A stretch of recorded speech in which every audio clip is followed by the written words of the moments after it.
All right, what's going on, everybody? Brandon CRUZ here with the Brandon CRUZ podcast. Today, I have a very special guest. It's my buddy Brandon Harris. What's going on, man? What's up, brother? I appreciate you taking the time, man.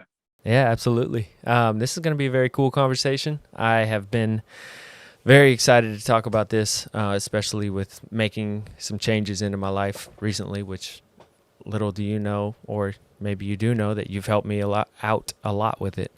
Um, just sending me that book and just having those conversations kind of shifted my mindset into a different state, essentially. So I appreciate that. Thank you very much, and I'm excited to talk to you. Could you give everyone a little background as to who you are, what you do, things like that? Yeah, brother. So it's interesting when you get that question because I always think about kind of how we typically answer is we're creating labels, right? Mhm. So I think part of mindfulness is actually learning how we do label things and how we create attachments. But for Mhm. for purposes of our interaction, I'll tell like a little story about myself, right? All But right. Yeah. you know what I'm saying? Like, does that make sense? Like part of when somebody asks you what you do is like we have this story in our head about like who we are, and there's a narrative and there's ego there. So at its root, mindfulness is an awareness of that, how we are constantly telling ourselves stories. So Mhm. I feel like it kind of makes sense to bring that up at first, right? It's like somebody Yeah, asks you, "What do you absolutely. do?" Well, I'm going to tell you a story about who I am that is partially true, but it's very much like what I've told myself over the years of like growing to who I am today. Yeah, yeah, yeah, That might absolutely. that might be confusing, but I'm No, no, making no. this I way. get that entirely because I do the same exact thing. So go ahead. Yeah, I'm making this harder than it needs to be, but yeah. So I own a gym. I've operated as a coach, a trainer for really my whole professional career. That started as a personal trainer in a big box gym to starting my own business now. Well, having my own business about probably about 12 years, 13 years, and then having an actual physical space now 11 years.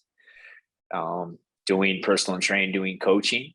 I work with everyone from professional athletes to your average Joe, your grandparents, parents, regular people. So for me, my passion is helping people feel better, move better, and a big piece of that has been mindset, has Mhm. been um, embracing a growth mindset in everything I do. And the root of this conversation is in mindfulness, and mindfulness Mhm. as a practice, meditation as a practice has been a big piece of me um, cultivating who I am today.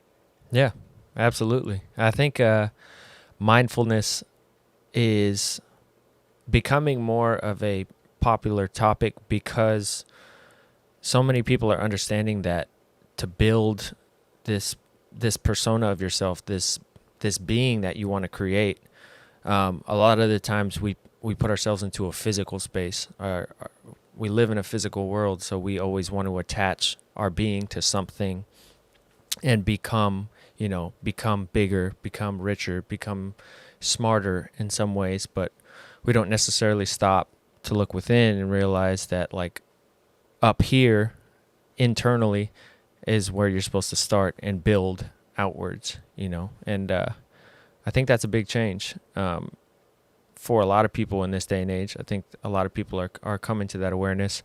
What would you describe in kind of your words is mindfulness to people that don't really understand what mindfulness is?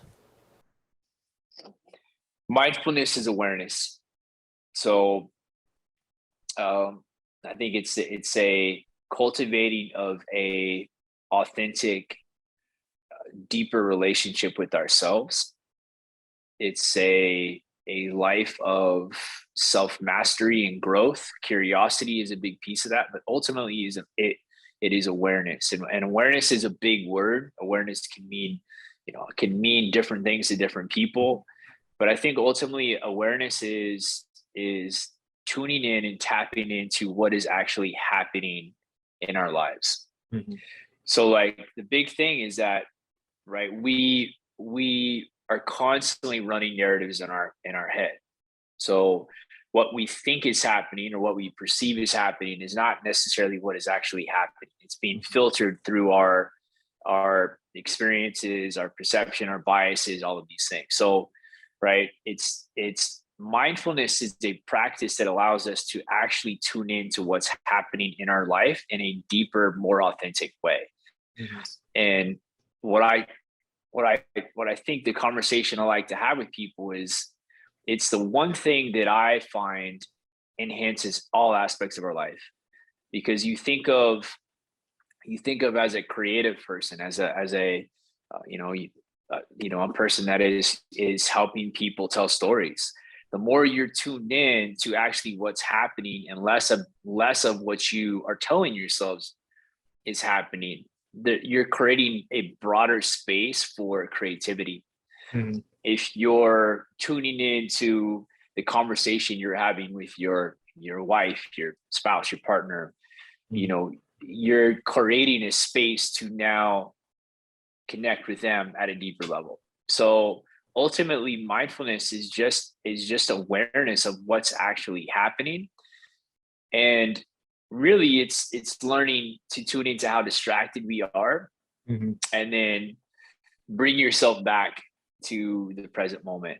Yeah. And we learn to do that over and over again. Like you said, we had that conversation quick before we started, is like, you start to be less reactive, and you start to learn to give things space, Mm-hmm. so that you're not just being pinged all over the place all the time. Mm-hmm. That is a good way to put it, because our minds are they're like kind of like atoms, kind of going off and just firing on all cylinders. Like I thought about it the other day. Immediately when I woke up, I've been waking up at 5 a.m. every morning, and every day, no matter what, my first reaction is my thoughts explode and they say, go back to bed. And they're just firing off, go back to bed, go back to bed, go back to bed. And then when I get up, it'll be like, okay, go to the bathroom, and then, okay, get a drink, and then pour coffee, and then feed the dogs, and then and you just start going crazy with all these things that your mind is telling you to do at once. And we don't ever necessarily, I don't want to say ever necessarily check that, but a lot of the times we just let it roam free. And on top of that, I saw a quote today. I have a couple notes up there, so if I'm looking up there, that's why. Dr. Shauna Shapiro, I was watching on a TED Talk. She said 47% of the time our minds are wandering. That other percent of the time our minds are firing with tasks and things that we need to attain and accomplish. And that other 47% is just mindless, kind of, up in the ether, just floating into nothingness, and we don't necessarily understand that we can control that. And that amount of time, almost half your life of wandering, can be controlled and put into the present state, the present moment, understanding how to be more aware of what's going on and not just moving throughout time in this weird sort of haze. Yeah. Well, it's like you can be grateful that your brain does that, right? Mm-hmm. Our brain wants to problem solve, or our brain wants to fix, our brain wants to control things, to project the future. It's part of a survival mechanism. But the problem with that is, it's like that loop can be dangerous. Mm-hmm. Right? Because, like, what do we really have control over? Not a ton. I mean, our attitude, our energy, but a lot of the future is out of our hands. So it's like fear plus anxiety, fear plus uncertainty equals anxiety. And that's constantly projecting the future. So go back to this idea of awareness and why mindfulness can be so beneficial as a practice, because we learn to be less judgmental. We learn to notice those thought loops and simply come back to the present moment. It doesn't mean we're going to stop doing that. It just means we're less reactive, but we don't get stuck there. So when by being aware of, you wake up and you immediately go to the future, just that simple awareness of that a lot of times is enough to stop that negative feedback loop. Because most people don't even realize that they're doing it. That thinking is their reality, right? So like I think the biggest step is the awareness of the inner narrative, the inner dialogue that we're constantly having, and not trying to stop it, but just simply noticing it. And then in a non-judgmental, non-attached way, come back to being present. It's like, if I'm sitting here having this conversation with you and I'm worried about what I'm going to say next, or I'm worried about, do I sound intelligent, or I'm missing out on actually the opportunity to connect with you. I'm missing out on the opportunity to be here with you. And I think that in itself is so powerful, right? Like, yeah, absolutely. Again, I don't see any scenario in our lives where being more tuned in to what's actually happening is a negative thing. Absolutely. And I mean, is there anything, because a lot of the times people feel so much anxiety, so much stress, so much of this weight put on from the future, from all these existential, things coming after them.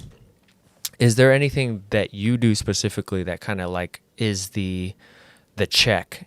Is there something you say? Is there something that you do that kind of brings you back to the present moment if you feel yourself slipping away? I think it's like you said, it might, like, even a word, even almost creating a trigger to yourself to come back. And like in some some traditional mindfulness meditation type, I guess, I want to say courses, but things that I've read, one of that can be simply just acknowledging your thinking. So I'm aware of my thoughts. And as I notice myself thinking, I can label that thinking and then come back to paying attention. And that's why, mindfulness and meditation, right? Very similar. The first object of awareness in classic meditation or types of meditation is the breath.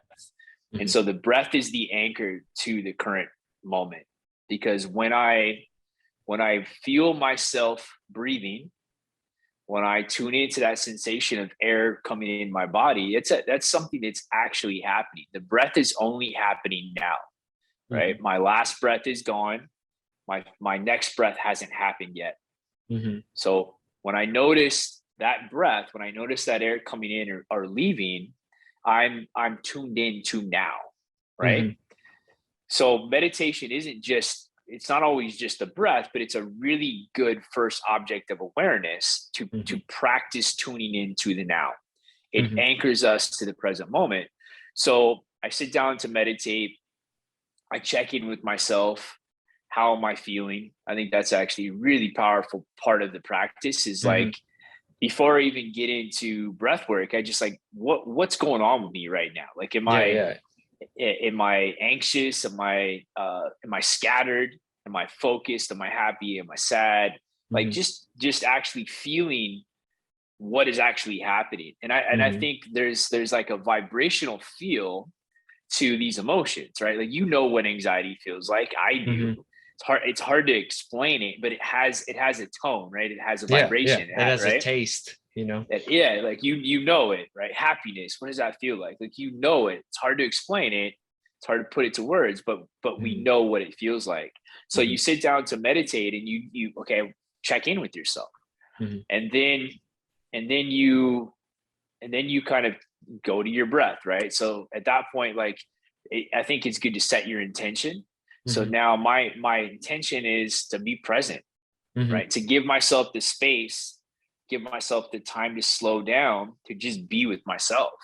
And in that practice, you're developing an intimacy with yourself, with your mind. So then you you notice yourself wandering off. Like you and I talked about this. Like a lot of times people stop meditating because they feel like they're doing it wrong because they think it's about not thinking. Mm-hmm. Right? I thought meditation was about like quieting my mind. And Mm-hmm. ultimately, like you're not trying to do anything. You're just doing. Mm-hmm. You're just being. But you're learning to quiet your mind through the observation of your distraction. Mm-hmm. Right? So you catch Mm-hmm. yourself being distracted, you notice it. Maybe you label that thought thinking. Don't judge it. Whatever it is, it could be a weird thought, right? Don't judge it. Don't attach to it. Come back to the breath. Feel the breath, right? You feel the breath. You feel it. Now I lose it again.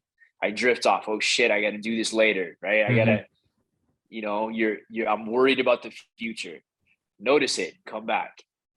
In that practice, the over and over of coming back to the present moment, you Mm-hmm. start to slow down in your life. You start to be less judgmental. You start to attach less to ideas of things. Mm-hmm. That to me, like in bare bones, that's the value. It's valuable for athletes. It's valuable for it's value for everyone For because any and everyone, yeah. anyone and everyone. Because like you think about it, you start to notice like how distracted everyone is, and nobody pays attention. Mm-hmm. Nobody listens. Everybody is just running around like Mm-hmm. like you can just start to sense it, and so it's a really powerful gift to give to yourself, and I think to give to other people is Mm-hmm. simply just to slow down enough to actually be present. And when you actually understand that awareness, understand that the feeling of it, because a lot of the times it's like you try and explain that feeling to someone and they're just like, they're calm, or they're telling me this because they're in some religious cult or something. You know what I mean? It's like, it's not like that, it's, and to those who do want to get into it and see it as I my mind is scattered all over the place. I am running around everywhere. I must not be doing this right. It's just like trying to run a marathon. You're never going to be able to run a marathon just waking up and going without having any training whatsoever. I mean, a mile is tough. So you got to think about that work that you have to put in, is that you start running a mile every week, every day, and then those after a week, then you could run 2 miles, and then after that you can run 4, and then after that, it compounds. So you got to realize and tell yourself that this is the long game, and there is no judgment towards it. You are your judgment, so this, whatever you're feeling, is not external. It's all internal. You have the power, you have the choice, and you have the option to tell yourself with kindness and compassion and slow and steadiness that it's okay. We all feel this way. If anyone wants to ask me how I feel when I meditate, I feel crazy. I feel like I'm buzzing, like I'm vibrating. But like you said, I focus on the breath. So I get 10 seconds where I'm super calm and my mind starts fading away. Bring it back.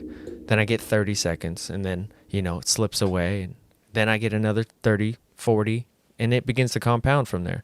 And after a while, I realized that, hey, I just meditated for a minute straight without any flowing thoughts of anything. And I've checked in with myself. I see how I feel. I actually controlled my body. Like I controlled an in and out pace with my breath, and I feel good about it. I feel light. I feel relaxed. And I begin to understand why I'm doing it, So it's so beneficial. And I've slipped in and out of meditation. I've slipped in and out of mindfulness. It happens.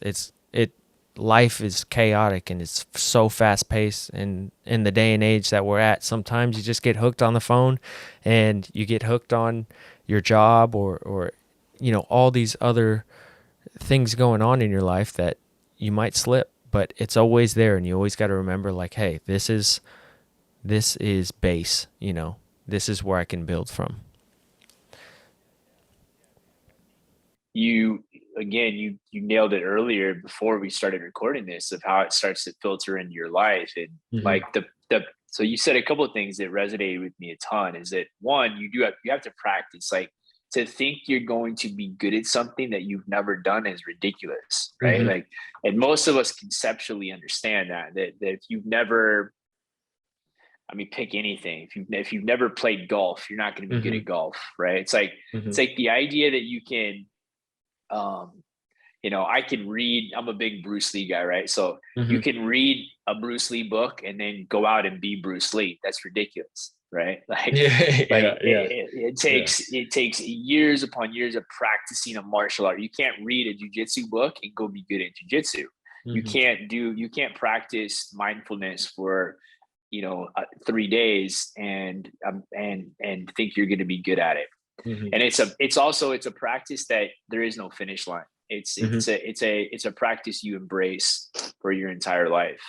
And it's like ultimately your formal practice, which is making time to sit down and meditate, which I do think is really valuable, starts to filter into your, call it informal, which is your life.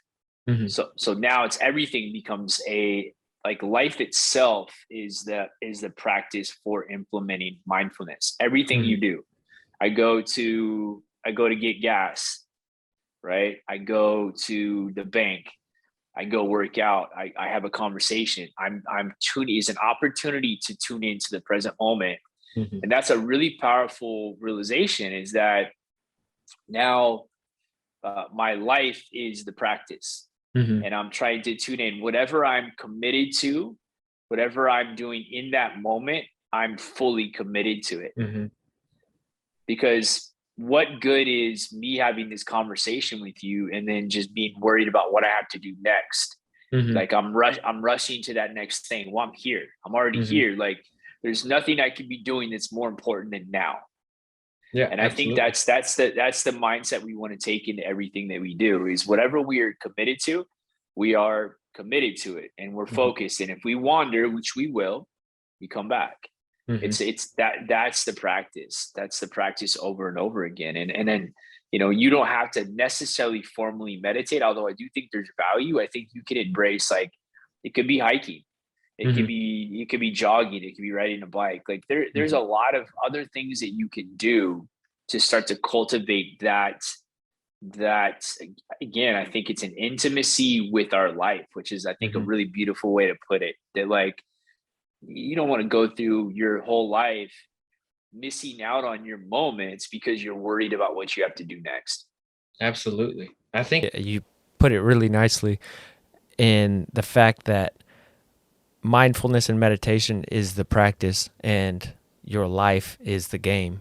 It's the implementation. It's what you've been preparing for.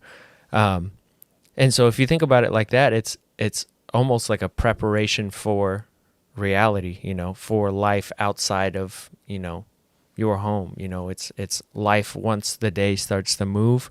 How are you going to be able to react and handle yourself in any given random situation, knowing that when you were back at home by yourself, with yourself and your thoughts, and analyzing how you feel, how you want to feel, what you see for your day, what you don't want to see in your day, how you will react to the negative or positive, what you can bring to certain situations, and just being present all the time.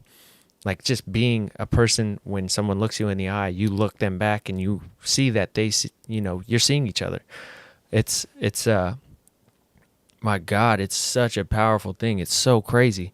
One thing I wanted to touch on when I was meditating the other day, I had a really crazy thought that I was having these influxes of like really quickly I was losing touch with my breath, and I was kind of like, going off into, all these rants in my head back and forth.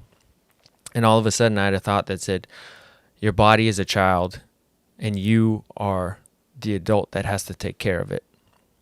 Your body and mind yearn for things like a child yearns for them. It wants constantly. It wants food. It wants to be pleased. It wants attention. It wants everything that you could think of in life. It's constantly yearning for something more. It yearns for new thoughts and ideas. It yearns for creativity. It yearns for, laziness, even if it's feeling that way. And you have to be the adult within you and say, hey, no, like, I need you to stop this. And that's your control. It's you taking control over your body. Because at the end of the day, if you cut your hand off and you throw it in a river, it's going to float down river and you don't have a hand anymore.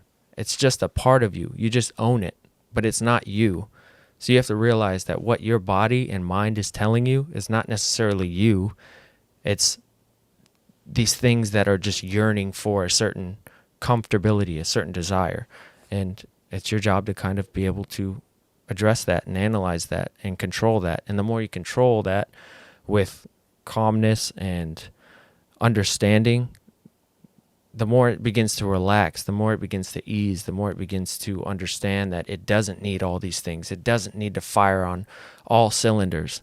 It just needs some calm peace from a parenting, soothing feeling from you that it's going to be okay.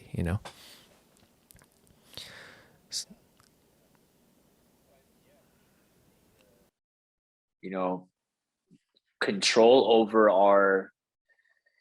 our conscious experience is what ultimately determines our quality of life. Like it's like the awareness of that narrative is so powerful, because once we understand that, like, we do have control over that narrative, we get to control our experience or our quality of life. Like it's that awareness of that narrative, which is extremely important. And it's like, at some point we don't have, like, when you're a little kid, like, that narrative doesn't exist. Right? Like, I don't know what age it really starts to kick in. I'm sure people smarter than me would understand that, but think about, like a little kid is just experiencing. So a beautiful idea in this is that we all have this ability to tune in, right? It's there. We already have it. We had it when we were a kid, and we lose it because of the world, right? We start to experience things. We start to judge ourselves. Other kids make fun of you. Your parents get mad at you, right? We start to become conditioned to this world that we live in. And that's the reality. That's just our reality. Like, that's not going to change, right? And then that narrative kicks in, right? So at some point we start to tell ourselves stories. I don't know. I have memories of, like, first grade of, like, girls telling me I'm cute, or a girl telling me, like, think of, like, how powerful certain things are. Like, I remember being, like, first grader, and this girl told me I was cute, and it made me feel good. Like, all of a sudden I started to create stories around that, Or I remember when I was in 8th grade, a girl told me my eyebrows were bushy and they were ugly, and I felt self-conscious about it. Yeah. I mean, right? So, like, all of these things start to create our reality. Well, the important thing is that we realize that that's just, like, I've created this story around who I am and what matters and what defines happiness and all of these things. And I think you can really dive deep. Like, you can go to counseling, and there's probably a ton of value in that. There is. But for me, an awareness of this, like a compassion for who I am, which is, like, for me, it's like a kid. Like, I see myself as a kid.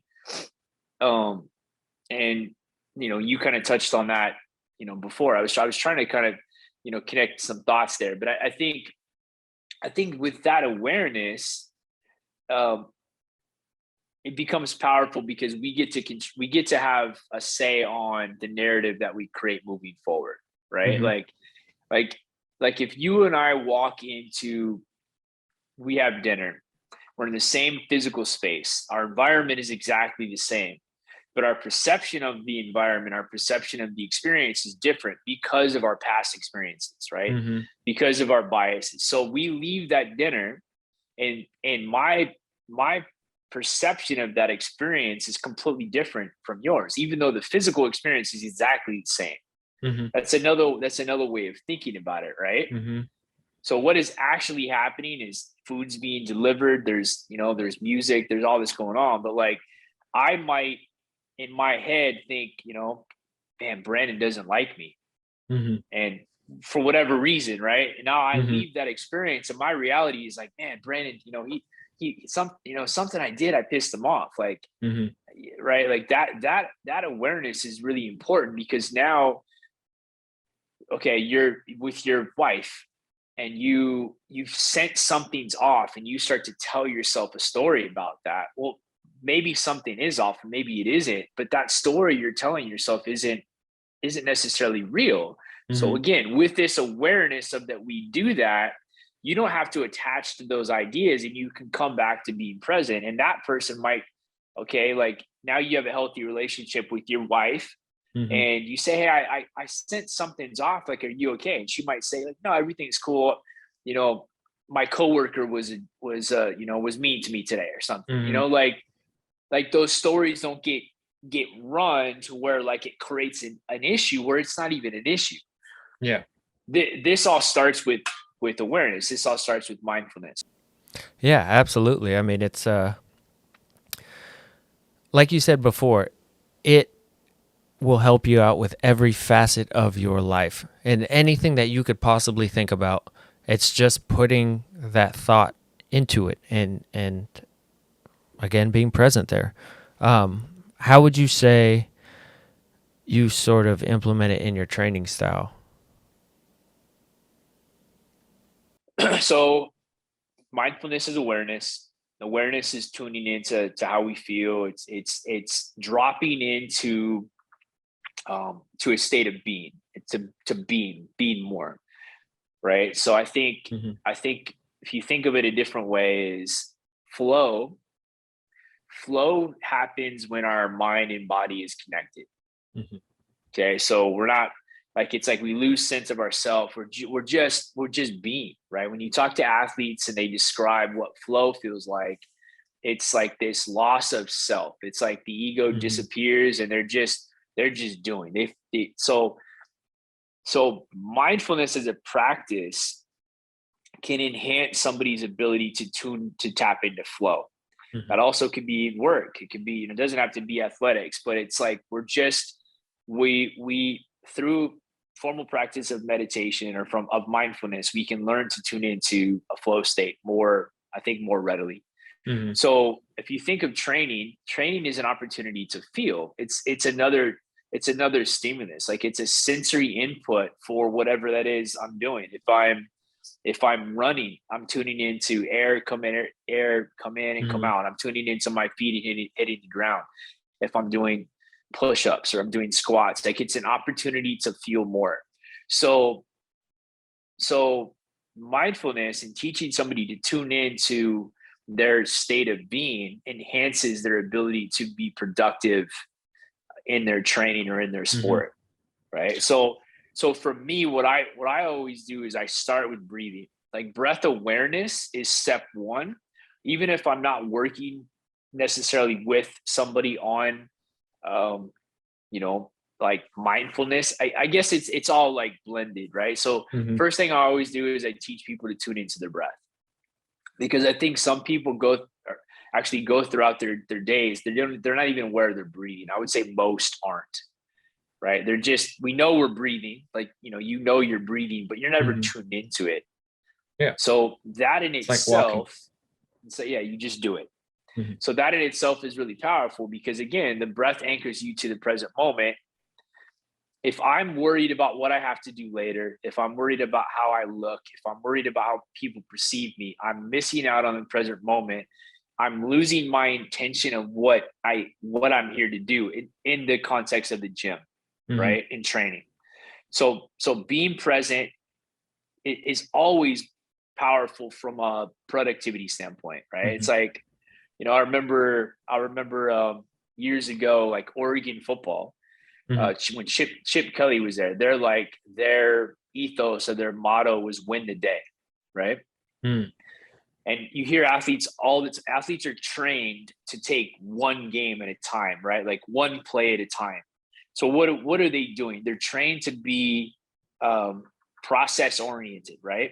Mm-hmm. Like if you read like a productivity book, it's like process driven, right? Growth mindset, process driven, not necessarily outcome driven. So you're learning to chunk things down, right? You have a goal, and then you back it. Well, you take that, long-term goal, you break it down, until it's like, okay, if you're a football player, it's one play at a time, right? If I'm worried about what comes next, I'm missing out on now. I lose my focus. So in that sense, mindfulness is now extremely powerful, because what is more task oriented than one breath at a time? Like, to me, that's one moment at a time. Like, I'm tuned in, and if the breath anchors me to the present moment, and we all would agree that being present is powerful for an athlete, like, I see tons of synergy there, right? Yeah, absolutely. So, and I could break it down even more. Like, let's say you're a baseball player, and you went 0 for 15, and you start to worry about the future. You start to have all of these what ifs. Well, what if I don't get re-signed? What if I get released? Like, that is out of your control.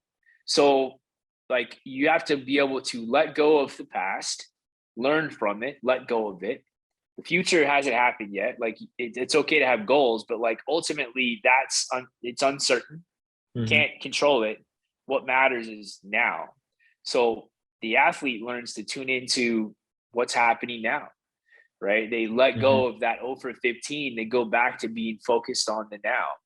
The person that I have in my gym, like they're tuned in to what is their task objective for today, which is, to get stronger, to get faster, whatever that may be. They need to understand that. And then it gets broken down to feeling more. Right. So I probably jumped around a lot there, but to me, there's so many correlations between how learning to be more present enhances your ability to experience and to connect and to find flow. If we agree that, flow happens when mind and body is synced. And then if you think about, okay, unifying mind and body and unifying a flow state. Well, if my mind, if I'm feeling the breath, if I'm feeling my muscles contract, it's really hard for me to be anywhere else. Right.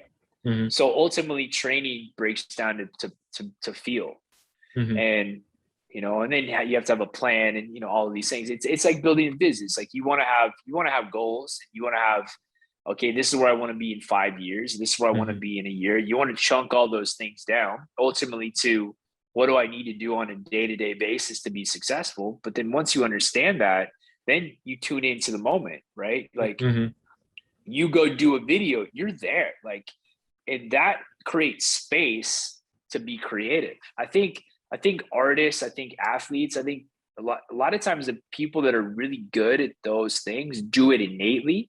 They might not even know they're doing it, but I think it can be cultivated even more. Absolutely. What I did want to hit on too was the fact that, as a person who can, or I don't necessarily want to say promote awareness, but implement awareness like you do within your athletes, I don't think people understand how much trust gets built upon that. Just realizing that if I'm an athlete and I go into your gym and I want to get there to improve my speed, my flexibility, my dexterity, all this stuff, and you come to me and say, why don't you sit down and let's start breathing first. Let's take it from the absolute basics. Everyone has to get paid. Everyone's moving at 1,000,000 miles an hour. We want to get to where we want to be as fast as we possibly can. And for someone to actually pause the day, pause your life, and say, why don't we just take a breath really quick? Tell me how you feel. All right, let's focus on that. All right, now we'll build from this breath to a couple breaths. All right, now we'll implement a little bit of movement. Now we'll start doing this. These building blocks, I bet you for your athletes, they understand in so much more depth how much that means than just coming in, working hard, trying to attain a certain standard of looking to the future and saying like, this is where I'm going to be because I'm going to work my ass off and I'm going to get here. It's, I trust this person. I trust them knowing who I am as an individual. I trust them knowing that they are helping me to reach my goal, and they're knowing that it's going to be a long ride, a long journey, and we both have to see that we are starting from building blocks from here until we get there, you know? And I think that's super special. I think that's really important. I think that makes you stand out amongst so many coaches, so many trainers, because personally I've gone to jiu-jitsu classes. I've played football my whole life. I've played sports, and I've seen what is out there as far as coaching and training and things like that. And there is no, I don't have any animosity towards them. I just think it separates you to be able to understand that and take a step back and analyze that it's everything we do has so much emotion behind it, whether we understand that it's presenting emotion or we don't understand that. I think that when you implement the smallest things in life, people begin to understand that, oh, this person actually cares for me. They care for my body, my well-being, where I want to go, who I want to be, and it's something special. I mean, I see that in you, and I appreciate that. That's super cool. Yeah, no, I appreciate it, man. I mean, yeah, I think like what you just said to me, it's like, you know, we're human beings. We need to be more. Mm-hmm. We need to learning to drop into being and feeling is really, really powerful. And training, you know, lifting weights, training mountain biking, training running, training jujitsu, training boxing, they're all opportunities to feel more. And especially in the modern world, like we're becoming human doers. Like every like I wrote that up here. Yeah, that's funny, man. That's cool. I mean, it's like do more. We're taught to base our self-worth off of like how much we can get done. Yeah. So, you know, mindfulness again as a simple practice, even if it's just implemented as 5 minutes, 10 minutes a day of just allowing ourselves the space to slow down and to be, is really powerful. And like we talked about that idea of like connection and, you know, in jiu-jitsu, like when I was out there with you guys, and I find that fascinating because I think that's why people fall in love with things like jiu-jitsu. I mean, it's a physical, which I think is valuable. But it's like it facilitates this space to feel, right? And that people fall in love with running, I think, for the same reasons. People fall in love with, you know, lifting weights is tricky because lifting weights is like rooted in vanity, you know, and like aesthetics. And it's like, that's okay too. Like, I mean, that's what got me to the gym when I was, you know, when I was a little kid. But I think you got to be really careful in that space that like you don't get stuck in that space, because that's like an ugly thing. You know, it's nothing wrong with wanting to look good, but if that's your primary motive for doing it, I don't think that ends well, right? It's like, or something like jujitsu. It's really about mastery, and, you know, embracing mastery in a sport like that is endless. Like you could do jujitsu all your life and you're never going to reach this like, you know, mystical, magical endpoint. It's self-discovery, it's mastery. That's how we should, I think, approach everything in our life, right? If you look at it through that lens, like, again, a video creator, it's self-discovery, it's about mastery, and there's no endpoint to that. It's you know, mindfulness is the same. Like, it's not like you study and you end up like you're there. You know, I guess maybe you're enlightened, like that could be, I guess, but like, you know, I don't look at it that way. Like, I'm not trying to be enlightened. I'm trying to embrace a way of being that embodies growth. Absolutely. I think you put it in a really good way, that mystical, magical endpoint. is something that we all reach for inevitably in almost all realms of our life at some point. It's like if we reach this end point of us being right, then we'll hit this magical land of, look at me, I'm right, when realistically it's like, okay, that's one instance of life. There is no infinite gratification of being right for this one moment, So I think people take that too seriously in so many senses, and that implementing that mindfulness really changes your perspective on, like, I don't necessarily care if I'm right anymore.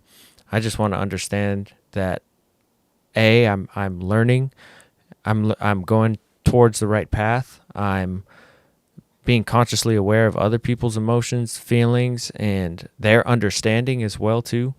Oh, you there? Oh, there you are.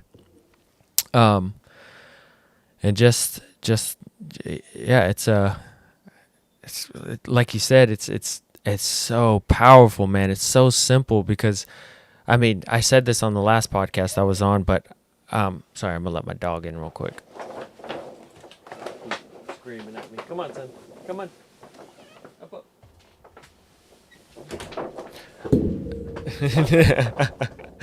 Yeah, he was screaming. Oh, you sit down, son. You sit down.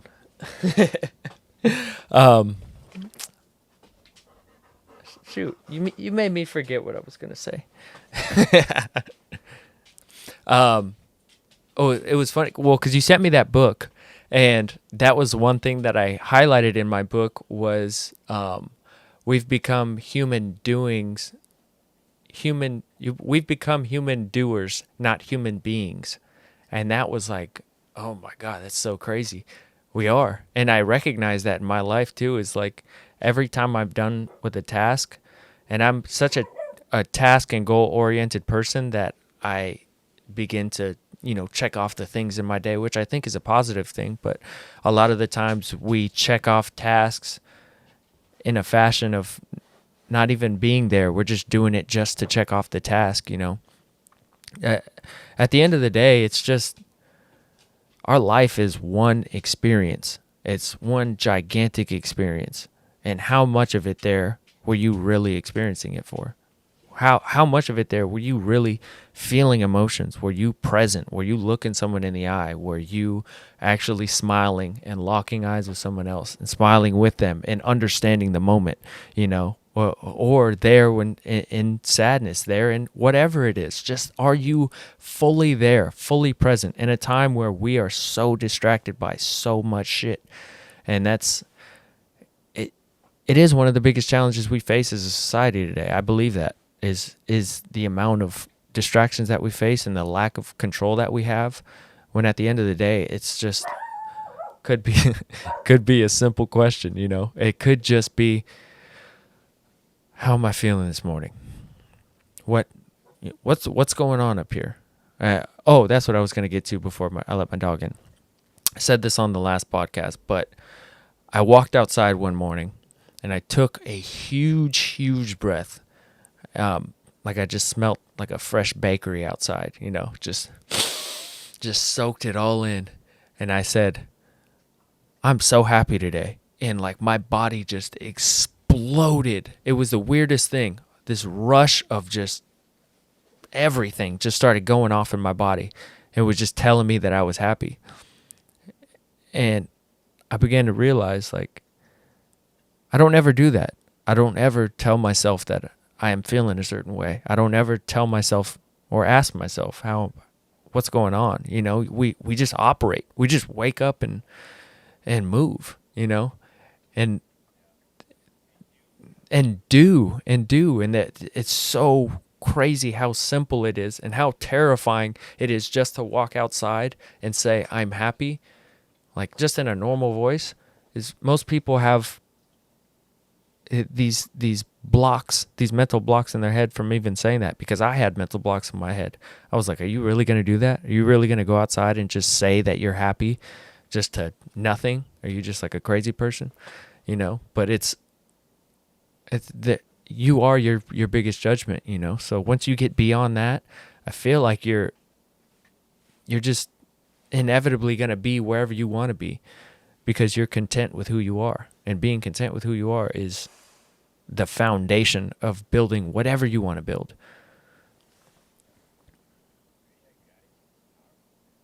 Gratitude, and awareness on that, gratitude, like an understanding that, man, things could be a lot worse. I mean, life, like a concept that another way of looking at, I guess, pieces of this is that, with this, like an acceptance, right? That life is hard, right? And you will get hurt, right? We lose people. This is like it happens, shit happens. But how we are in relation to those experiences is up to us. So I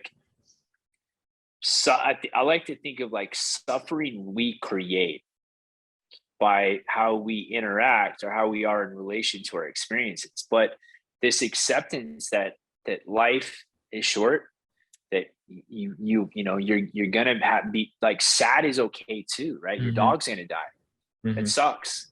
It's not it's like, but all of the beautiful memories that you get to have with your dog are well worth when he passes, right? When my grandparents pass, there's like there's also this awareness of that I think also kind of deburdens part of us, is like life is not perfect, life is hard, but it's also very beautiful, has tons of ups.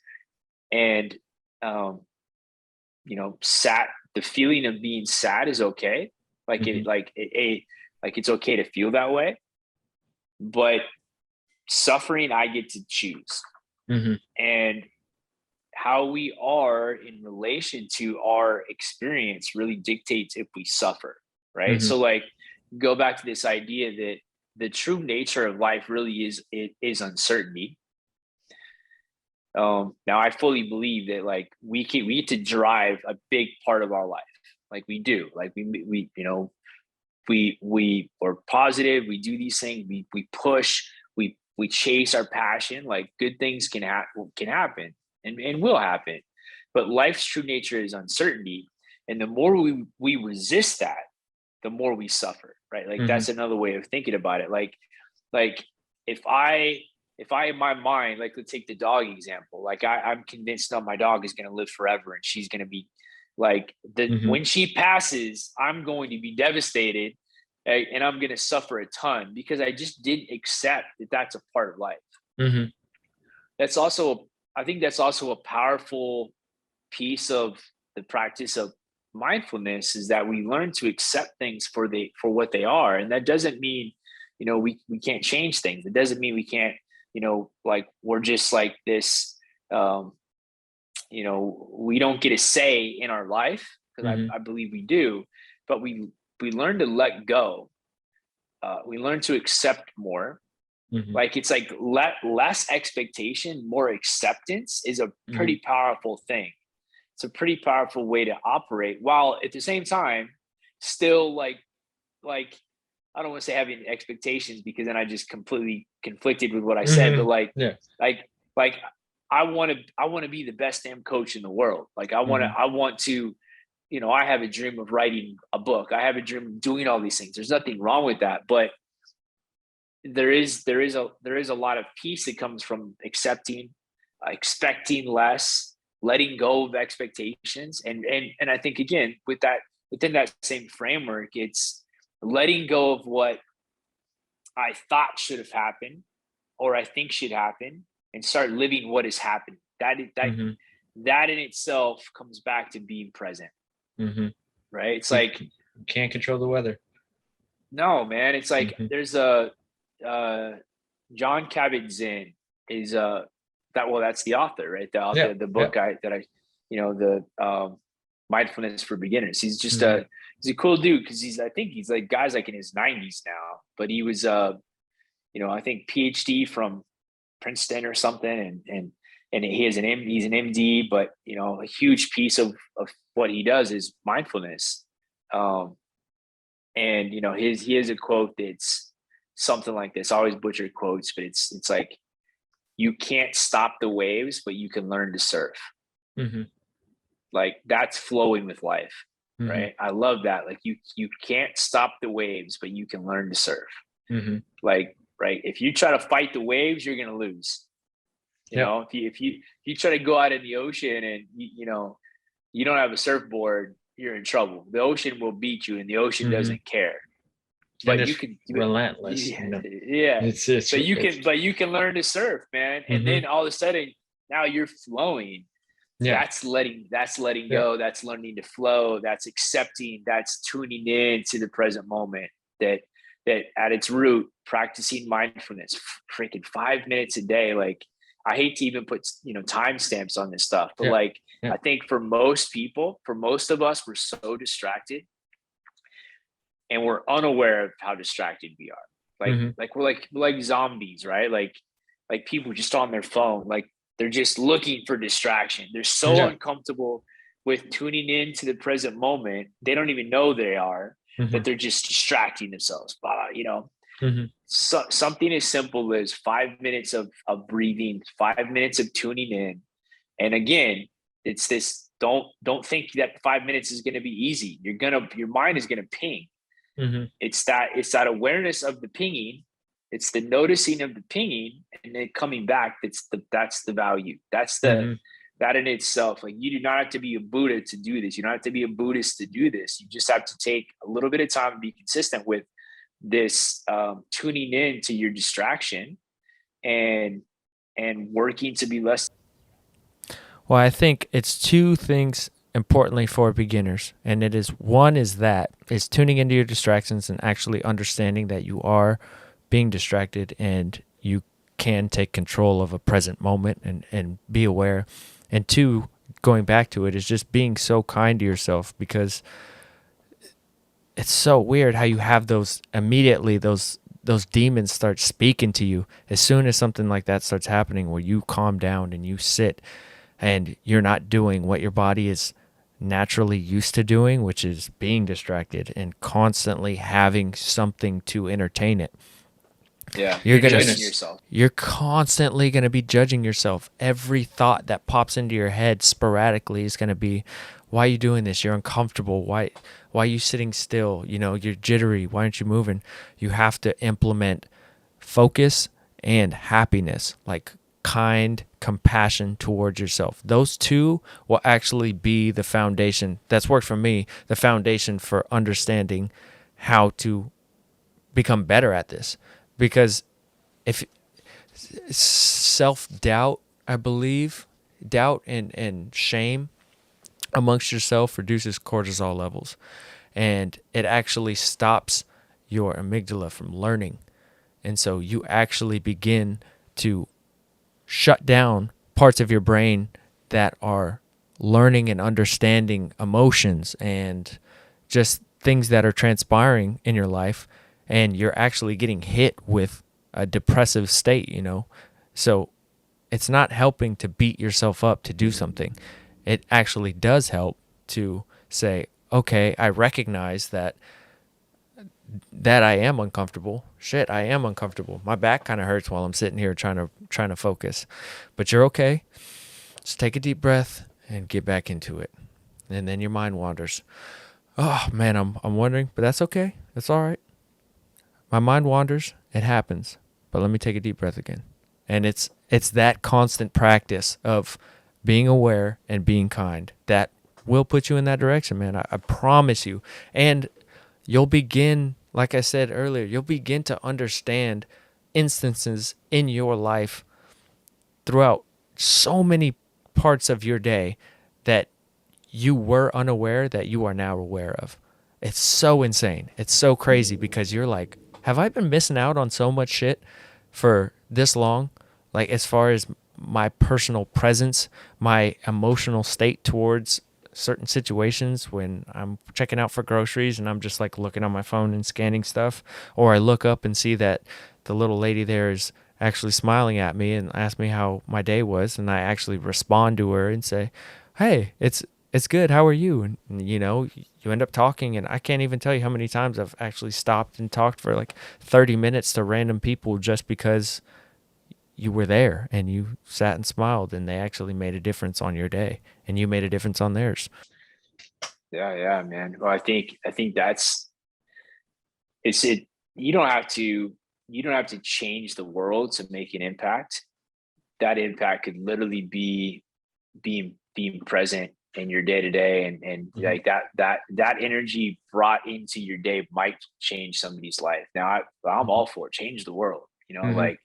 Like if like think big, do big, all of these things. But I think for some of us, like the real power is in that day-to-day interaction That and just simplicity. being present. I mean, Mm-hmm. again, man, think about your wife. Like, she, let's just say she has a bad day. People work suck, like, and she comes home and like you're not present. Mm-hmm. That definitely ain't gonna make the situation better, right? I Hell mean, no. Hell no. that's how relationships fail. Yeah. Now you flip that, and you're present, you're tuned in, you're there.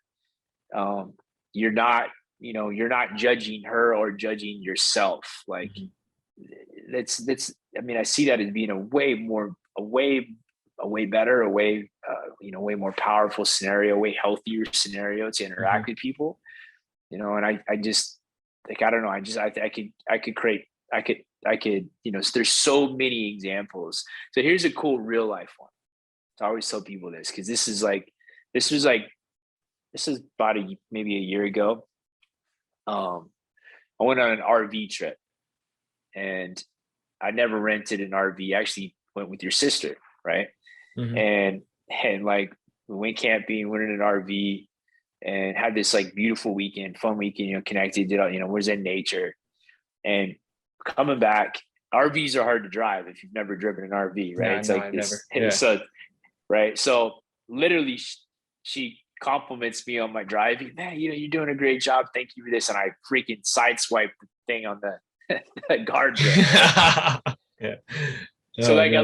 let my guard down for a second, and that's probably a story in itself, right? But okay, so immediately my brain goes to the future.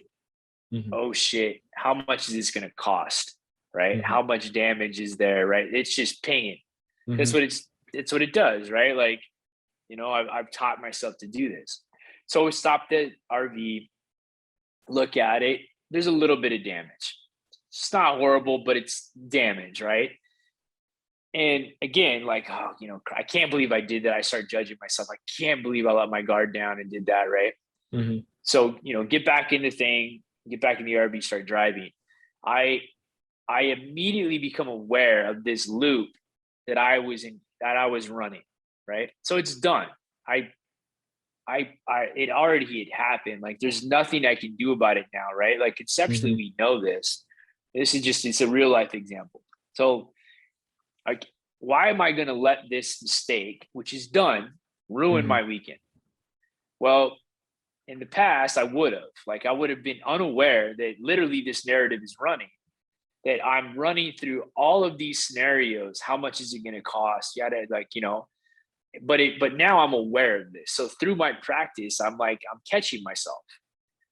Okay, it's done, Brandon. Is this productive? It's not. Nothing I can do about it. Come back to driving, come back to being Mm-hmm. present. Do it again. Like, I literally probably did it 1,000 times on this drive. Like, Mm-hmm. it's so interesting to be able to have awareness of how my brain wanted to problem solve, run future scenarios, like get it, Mm-hmm. over and over again, to where it would have given me, like, it was like creating, it still created stress, but it wasn't nearly as big as it could have been if I didn't have that awareness, right? Like, that's Absolutely. like, it's a funny example of, like, once it was done, like, it was done. Mm-hmm. Nothing I could do in that moment outside of letting go of it was going to benefit me. Yep. Because I can't, You don't like, have that I time don't stamp. yeah, I don't know what it's going to cost. Like, it's going to cost something, right? I mean, Mm-hmm.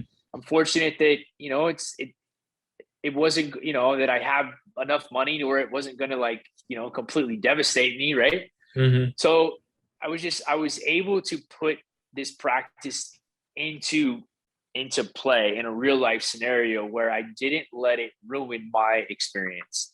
Mm-hmm. And what's funny is like, we turned the RV in, and I made up, and I made up my mind that I was just going to tell them what happened. Like I wasn't going to try to get around it, and it ended up not even being a big deal. It was like a $200 thing, Mm-hmm. and like, but it's funny how I could have worried myself to death about the what ifs in this silly situation.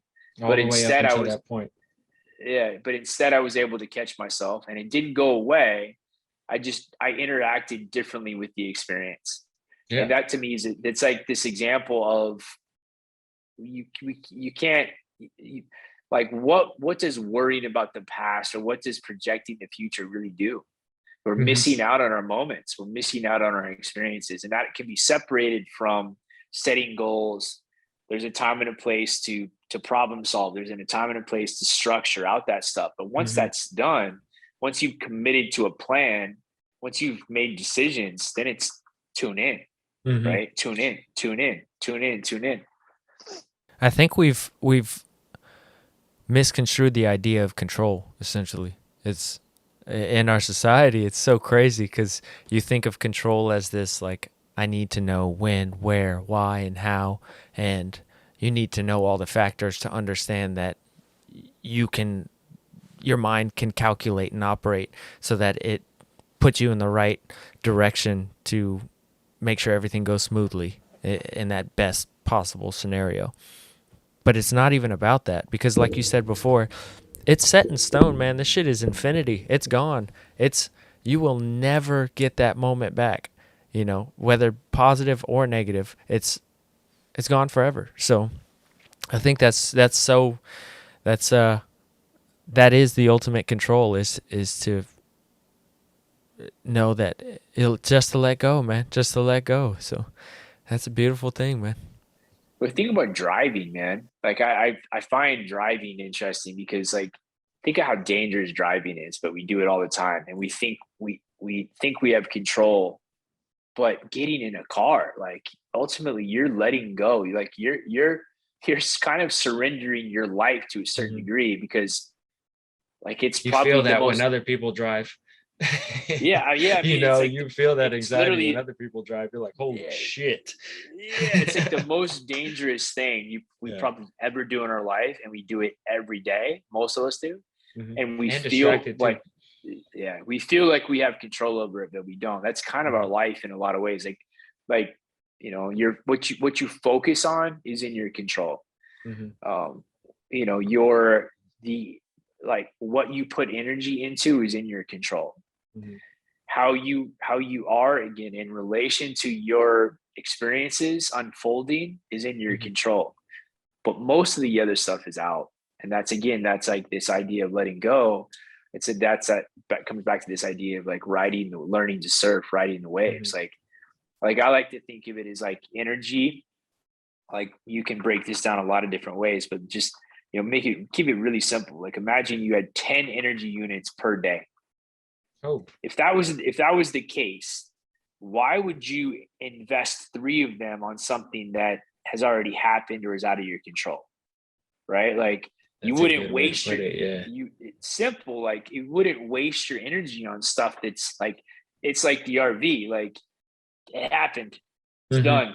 If I only have 10, shit, man, I don't want to waste 9.9 mm-hmm. on worrying about something that's gone or that's already happened, because I got nothing left.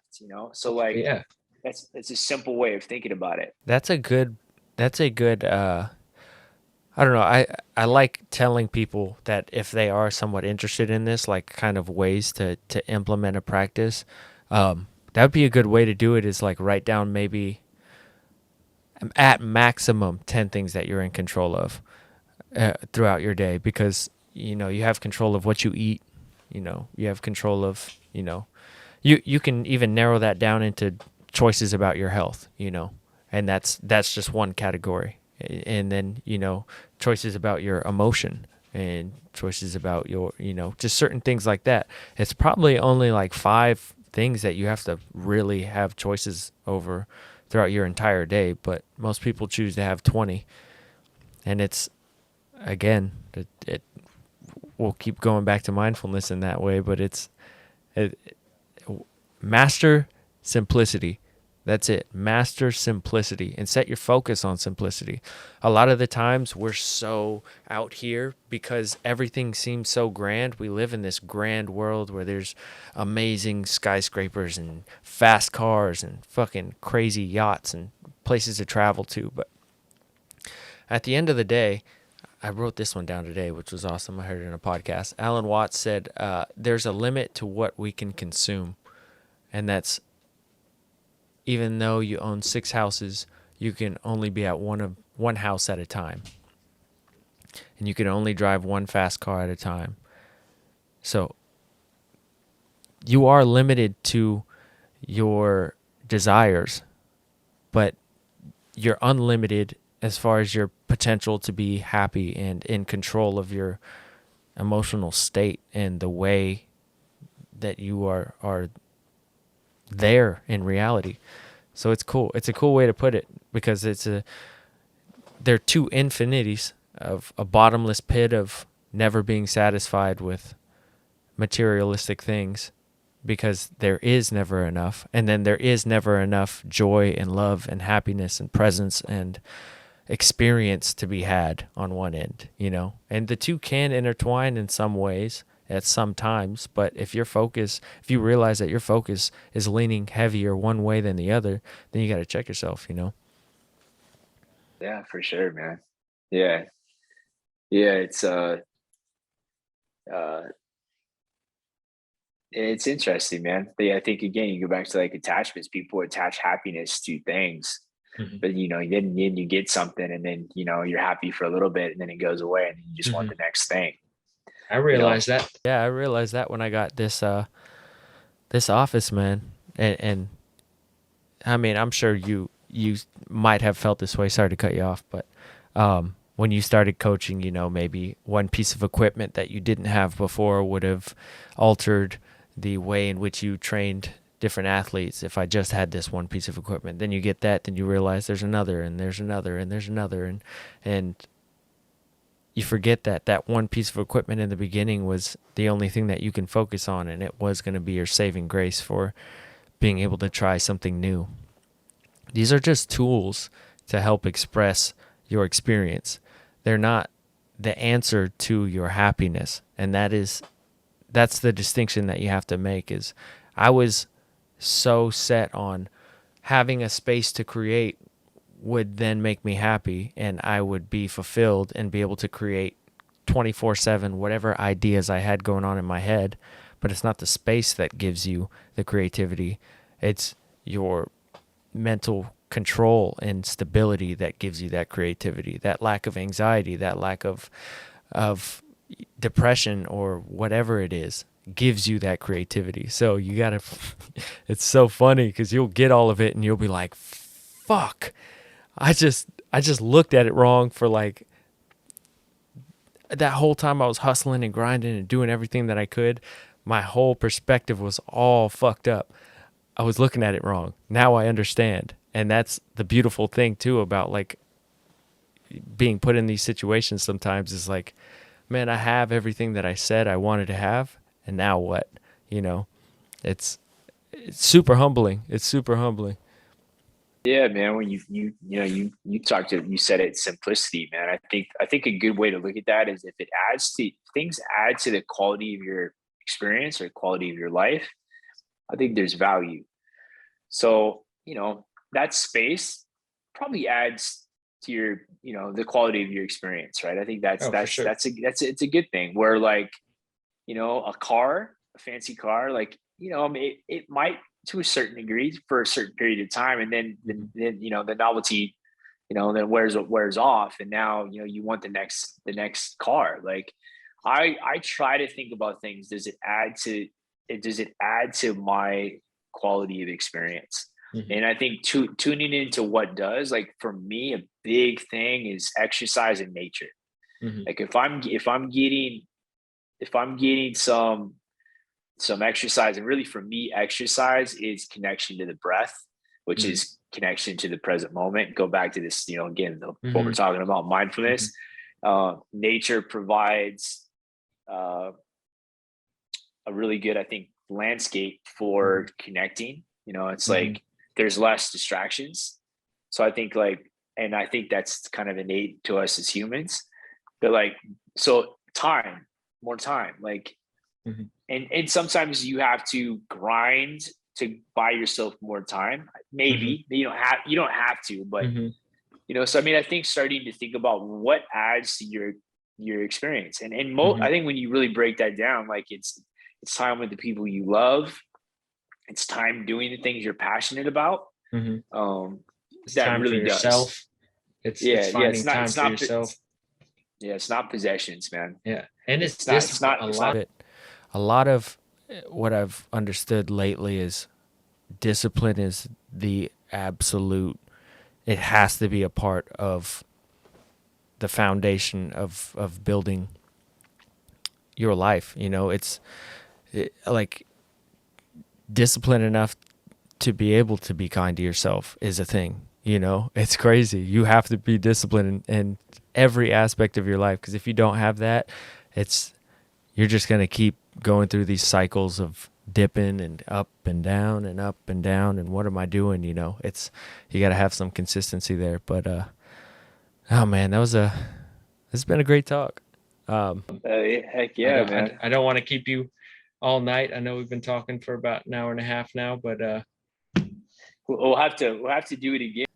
Yeah, I want to do it. I definitely want to do that with you for sure, is make that a series, but I definitely want to get some live action stuff of us too, because it's such an experience doing this stuff. It's so crazy. I mean, you open up so much of yourself, because a lot of the times we don't just go to the grocery store and have these kind of conversations with random people. We don't sit down and just talk to our roommate about all these things in this much depth, and understand ourselves a little bit more. Because throughout this talk, I mean, you've said things, and I've had mild epiphanies and small awakenings, and I've said things where I'm like, I didn't even know that was inside me. I think that makes sense, man. Wow. So it's so cool, man. I appreciate it. I love it too, man. For me, so important connection, and to experience, and to authentically experience. I think that's the gift, both for ourselves and for the people we love. So I appreciate what you're doing, man. I love. Hell yeah. Here we go. My phone's gonna die on me. It's all good. It's all good.